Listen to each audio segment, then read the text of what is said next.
proklamasi kami, bangsa Indonesia, dengan ini menyatakan kemerdekaan Indonesia.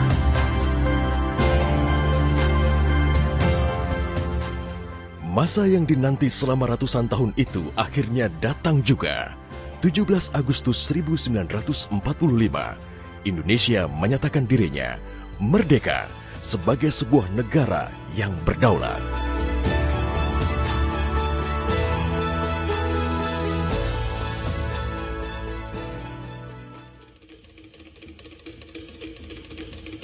Namun, belum genap 1 bulan usia kemerdekaan, Indonesia langsung mendapat cobaan yang berat. Tentara sekutu yang di dalamnya ada tentara Belanda mendarat di Jakarta dan kota-kota besar lainnya di Indonesia. Bung Karno dan Bung Hatta berupaya melakukan upaya diplomatik untuk mendorong tentara sekutu bekerja profesional, hanya mengurus tahanan saja dan tidak mengutak-ngatik status kemerdekaan Republik Indonesia. Namun, upaya itu tidak membuahkan hasil. Bung Karno galau. Ia menghitung jika sampai terjadi peperangan, secara matematis tidak akan mungkin bisa mengalahkan sekutu. Persenjataan mereka jauh lebih lengkap dan keahlian militernya lebih memadai. Atas saran Jenderal Besar Sudirman, Bung Karno diminta mengirim utusan khusus kepada Roisul Akbar Nahdlatul Ulama, Hadratus Syekh Kiai Haji Hashim Asy'ari di Pondok Pesantren Tebu Ireng, Jombang. Tujuannya meminta fatwa Kiai Hashim tentang hukumnya berjihad membela negara yang notabene bukan negara Islam seperti Indonesia. Kiai Hashim lantas memanggil Kiai Haji Wahab Hasbuloh dari Tambak Beras, Jombang. Kiai Wahab diminta mengumpulkan ketua-ketua NU se-Jawa dan Madura untuk membahas persoalan ini. Bukan hanya itu, Kiai Hashim juga meminta kiai-kiai utama NU melakukan sholat istikharah, salah satunya Kiai Abbas dari Buntet, Cirebon, Jawa Barat. 21 Oktober 1945, seluruh delegasi NU se-Jawa dan Madura telah berkumpul di kantor pusat Ansor di Jalan Bubutan, Surabaya. Kiai Hashim memimpin langsung pertemuan tersebut dan kemudian dilanjutkan oleh Kiai Wahab. Setelah melalui diskusi yang cukup panjang dan mendengarkan hasil istikharah para kiai utama NU, esok siangnya, tanggal 22 Oktober 1945, pertemuan menghasilkan 3 rumusan penting yang kemudian dikenal dengan istilah Resolusi Jihad NU. Pertama, setiap muslim, tua, muda, dan miskin sekalipun, wajib memerangi orang kafir yang merintangi kemerdekaan Indonesia. Kedua, pejuang yang mati dalam membela kemerdekaan Indonesia layak dianggap syuhada. Ketiga, warga yang memihak kepada Belanda dianggap memecah belah persatuan dan oleh karena itu harus dihukum mati.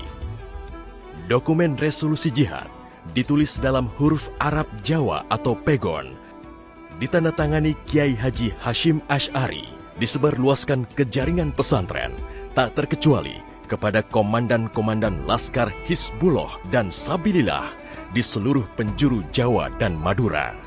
Dokumen resolusi jihad juga dimuat di sejumlah media massa pergerakan masa itu. Hanya berselang 3 hari pasca resolusi jihad dicetuskan, 6.000 tentara sekutu mendarat di Pelabuhan Tanjung Perak, Surabaya dengan persenjataan lengkap. Mendengar kedatangan pasukan penjajah, ribuan santri dan kiai dari penjuru Jawa Timur bergerak menuju Surabaya. Situasi pun terus memanas dan cenderung tak terkendali. Resolusi Jihad NU telah memompa semangat perlawanan rakyat dan memicu terjadinya pertempuran hebat selama 3 hari di Surabaya, tanggal 27, 28, dan 29 Oktober 1945. Tentara Inggris kewalahan menghadapi perlawanan rakyat Jawa Timur. Mereka lantas mendatangkan Bung Karno ke Surabaya untuk diajak berunding melakukan gencatan senjata. Pagi hari tanggal 30 Oktober, gencatan senjata ditandatangani pemerintah Indonesia dan Inggris. Namun, sore harinya terjadi insiden di Jembatan Merah yang menewaskan orang nomor 1 tentara Inggris di Surabaya, Jenderal Malaby. Gencatan senjata pun langsung berakhir. Pengganti Malaby, Jenderal Robert Munser, mengultimatum Laskar Pejuang dan tentara Indonesia agar menyerahkan senjata kepada Inggris paling lambat 10 November 1945. Jika tidak, Inggris mengancam akan membumi hanguskan Surabaya. Mendengar ancaman itu, para komandan Laskar Hizbullah, Sabilillah, Mujahidin, TKR, dan para santri marah besar. Seorang pemuda bernama Sutomo atau yang dikenal dengan Bung Tomo sowan kepada Kiai Hashim. Ia meminta izin kepada Kiai Hashim untuk menyiarkan dan menyebarluaskan resolusi jihad melalui radio. Bismillahirrahmanirrahim. Merdeka! Saudara-saudara penduduk kota Surabaya. Kita semuanya telah mengetahui bahwa hari ini tentara Inggris telah menyebarkan pamflet-pamflet yang memberikan suatu ancaman kepada kita semua. Kita diwajibkan untuk dalam waktu yang mereka tentukan menyerahkan senjata-senjata yang telah kita rebut dari tangannya tentara Jepang. Tetapi inilah jawaban kita. Selama banteng-banteng Indonesia masih mempunyai darah merah yang dapat membuat setarik kain putih, merah dan putih, maka selama itu tidak akan kita mau menyerah kepada siapapun juga. Allahu Akbar, Allahu Akbar, Allahu Akbar. Merdeka!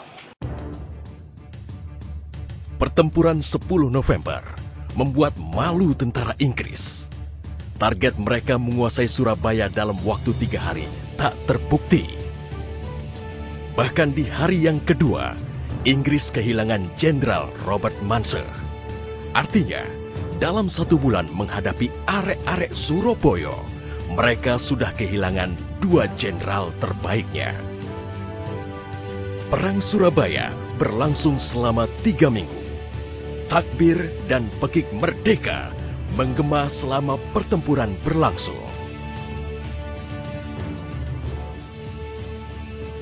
Meski pada akhirnya Surabaya jatuh ke tentara Inggris, namun Inggris mengalami kerugian yang cukup besar. Ribuan serdadu terlatihnya tewas, termasuk 300 serdadu Gurkha Inggris dari India dan Pakistan yang membelot ke Indonesia setelah tahu lawan mereka adalah para ulama Islam dan santri yang sedang berjihad membela negaranya. Korban di pihak Indonesia sendiri, 60.000 tentara, laskar, para santri, sukarelawan, dan rakyat Surabaya gugur sebagai syuhada. Tanpa resolusi jihad NU, tidak akan ada peristiwa heroik 10 November 1945.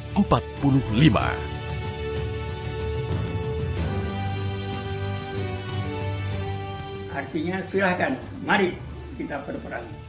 Mati syahid. Kalau hidup kita akan menjadi bangsa yang merdeka. Tekad itulah yang ditanamkan oleh resolusi jihad.